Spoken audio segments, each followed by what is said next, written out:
Добрий день! Сьогодні з громадянської освіти розглянемо тему підприємництва. Отже, що таке підприємство? Перейдемо безпосередньо до самого поняття. Підприємництво – це незалежна, самостійна, на власний ризик діяльність щодо виробництва продукції, надання послуг з метою отримання прибутку. Отже, таким чином самовизначення можемо сказати одночасно і поняттям. Що таке підприємство? В першу чергу це діяльність, але яка діяльність? Вона характерна тим, що вона є незалежна, самостійна і на власний ризик. Що означає незалежна? Що підприємець сам незалежно від інших приймає рішення, намагається самостійно виконувати ті рішення.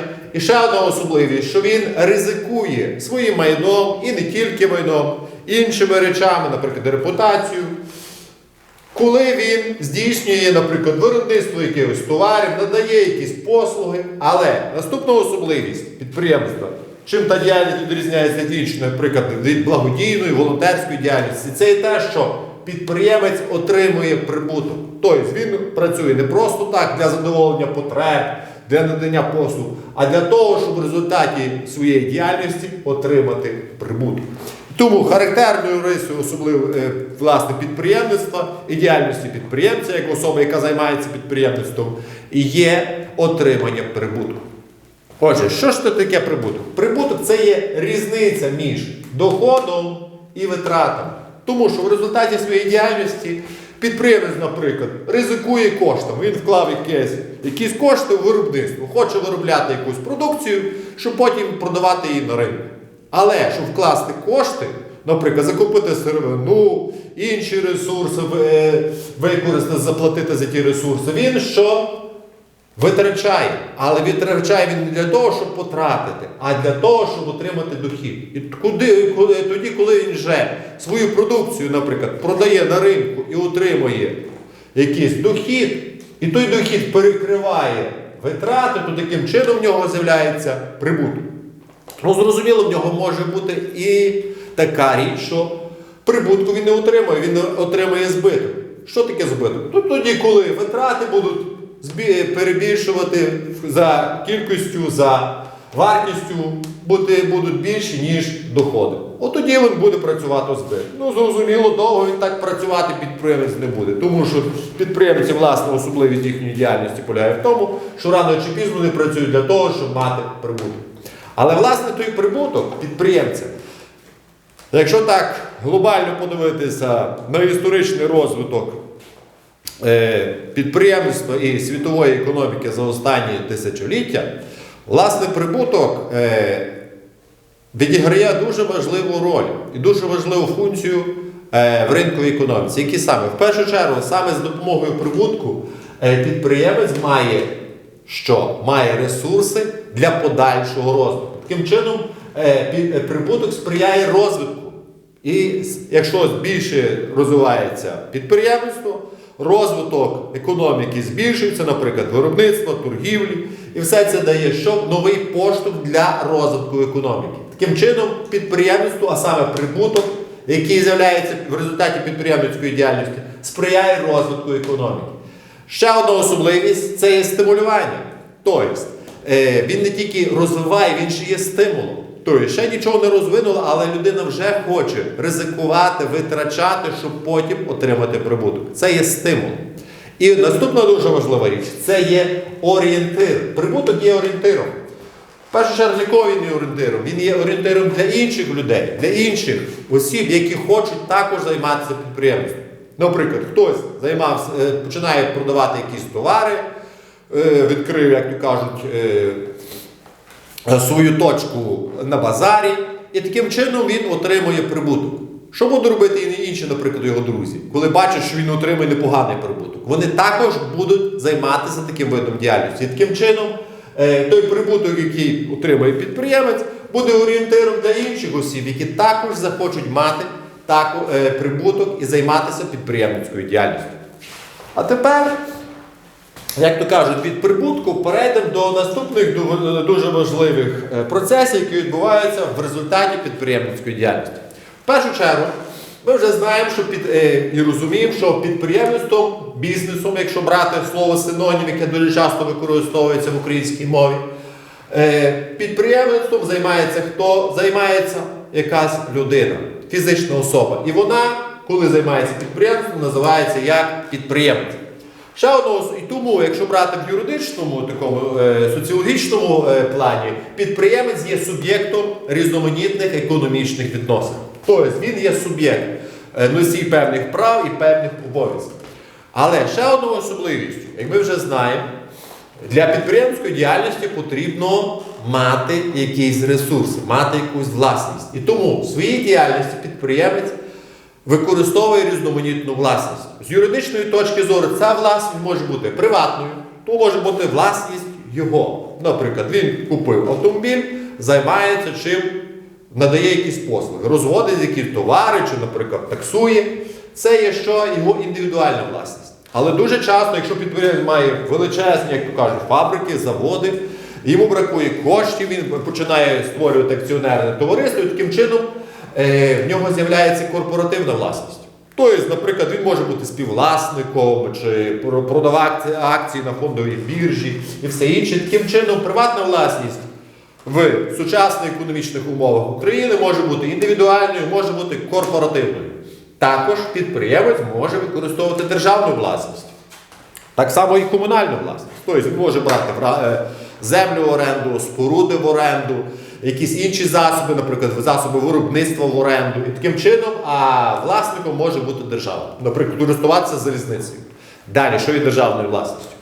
І ще одна особливість, на що потрібно звернути увагу, і що в підручник наш на то звертає увагу, що також, окрім приватної державної, ще існує колективна власність. В українській історії колективна власність була в радянський період, коли існували колгоспи, колективне господарство. Дехто ще називає її корпоративна власність, пов'язана з кооперацією кооперативних, які займаються спільною господарською діяльністю.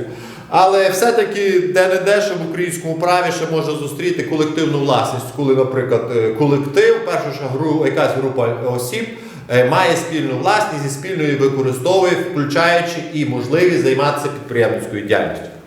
Окрім власності, також наступне, на що потрібно звернути увагу, а які функції в економіці виконує підприємець, підприємницька діяльність. В першу чергу функції є досить, якщо широко розглянути ті всі процеси, пов'язані із діяльністю підприємців в ринковій економіці, функції є досить різні. В першу чергу функція – це ресурсна. Підприємець використовує наявні ресурси, які є в суспільстві, які є в країні. Це можуть бути природні ресурси, можуть бути трудові ресурси, можуть бути капітальні ресурси, тобто кошти, гроші, споруди і все інше.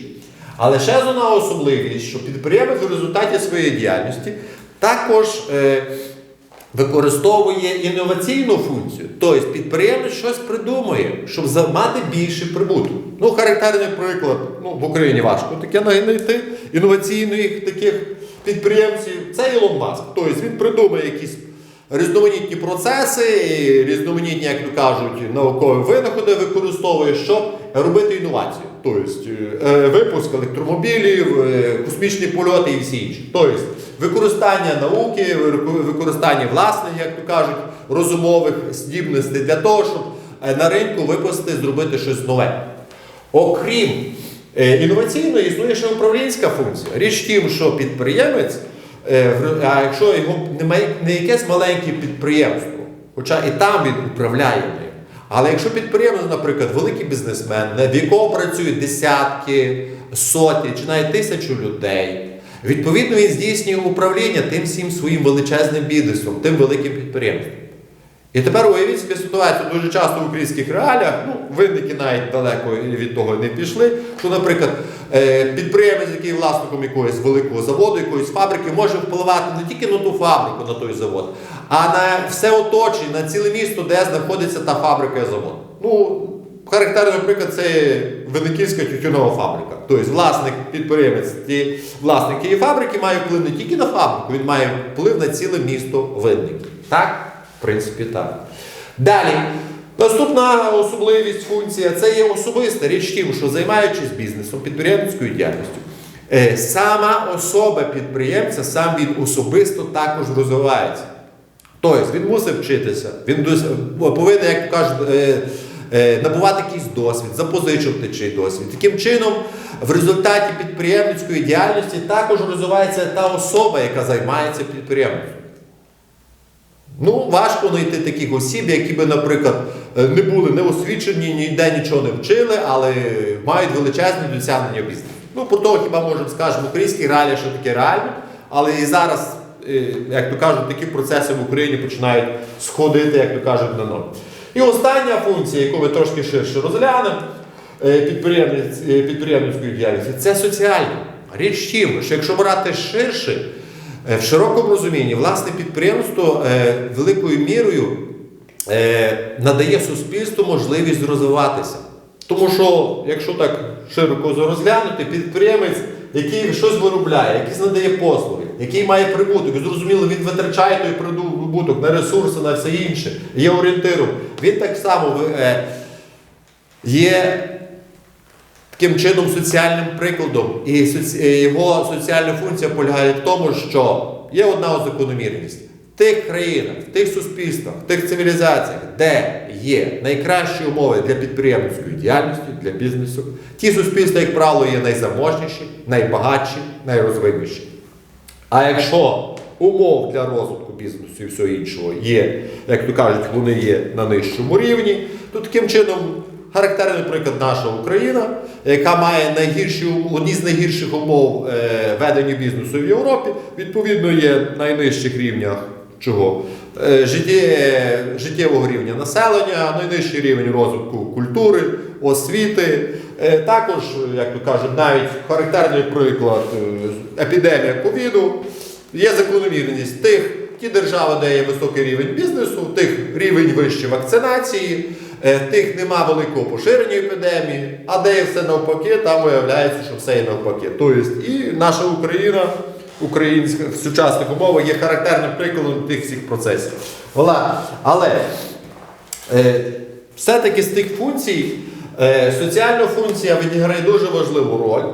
І тому ми, власне, зараз розглядаємо наступне наше питання – це соціальна відповідальність підприємців. Річ тим, наступна особливість, на що потрібно звернути увагу, що підприємець – особа, суб'єкт. Він так само є не тільки суб'єкт економічних відносин, він є суб'єктом яких відносин соціальних. Таким чином він є частиною суспільства. І якщо підприємець живе в суспільстві, знаходиться в суспільстві, то таким чином, зрозуміло, він що в нормальних реаліях буде ті цінності, ті наративи, той досвід, який існує в суспільстві стосовно деяких речей, він буде відображати своїми підприємствами. І тому, власне, соціальна відповідальність підприємництва і підприємця полягає в тому, що в першу чергу він задовольняє потреби людей, задовольняє потреби суспільства. В чому то полягає? Що він надає блага, надає різноманітні послуги, з допомогою чого суспільство розвивається, з допомогою чого суспільство і життя людей стає краще. Але ще одна особливість, що підприємець також використовує ресурси. То, що нам було сказано, це можуть бути які природні ресурси, але можуть бути трудові ресурси, капітальні ресурси, різноманітні ресурси. І ще одна особливість, на що потрібно звернути увагу. Власне, а для чого підприємець займається тим видом діяльності? Якщо він розуміє, що він залежить від тих людей, є взаємозалежність підприємець і тих споживачів, які споживають його продукт. І таким чином, якщо на вершину всіх відносин підприємець поставить прибуток і буде намагатися заробити, то до чого це може призвести? Що задовольняти потреби він буде як? Не дуже якісно, але ресурси, щоб отримати прибуток, він буде використовувати по повній. І таким чином, наприклад, трудові ресурси будуть характерні тим, що люди будуть тяжко працювати, отримувати низьку зарплату.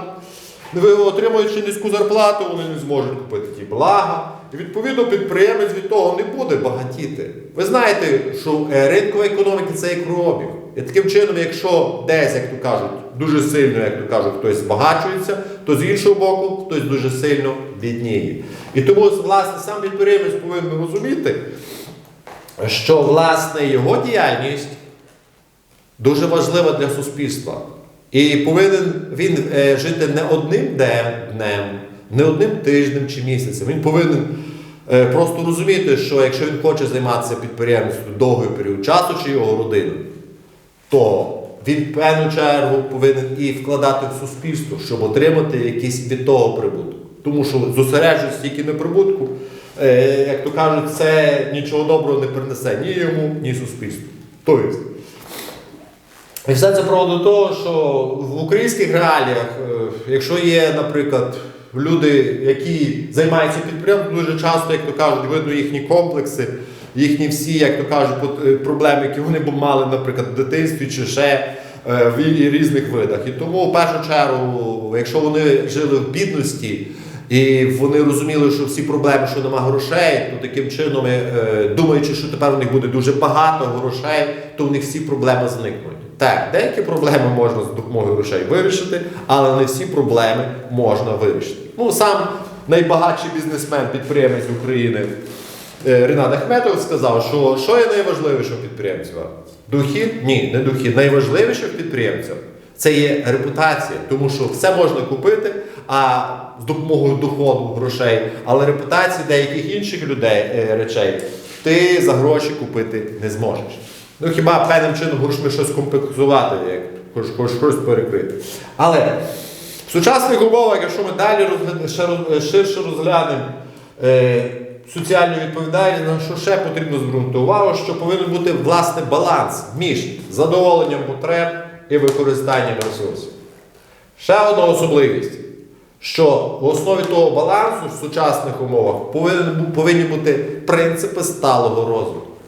Тому що може бути так, як, наприклад, ті проблеми, які зараз з підприємництвом, з бізнесом має Китай. Що величезні ресурси потрачені, але стається так, що в результаті витрачання ресурсів, особливо природних ресурсів, страждає екологія, а коли погана екологія, зрозуміло, люди будуть витрачатися на що?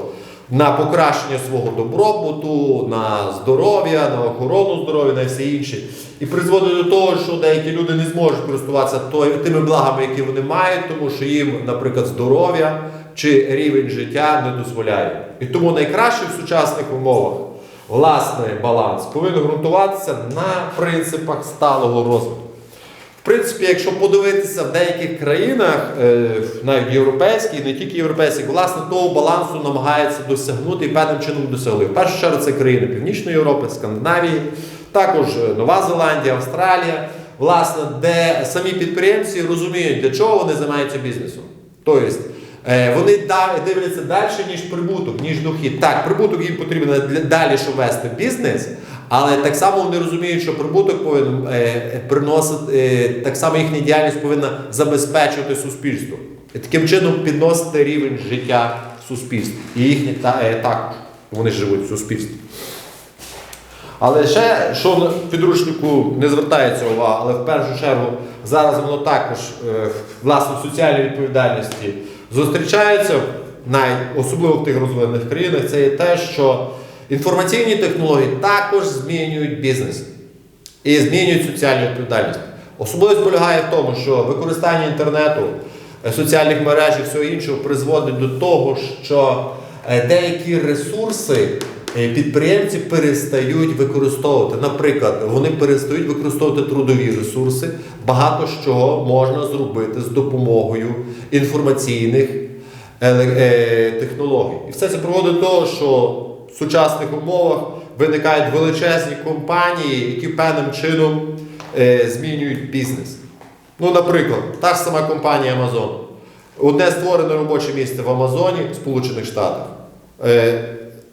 призводить до зникнення 2 робочих місць в інших галузях. Ну, наприклад, дрібній і середній торгівлі.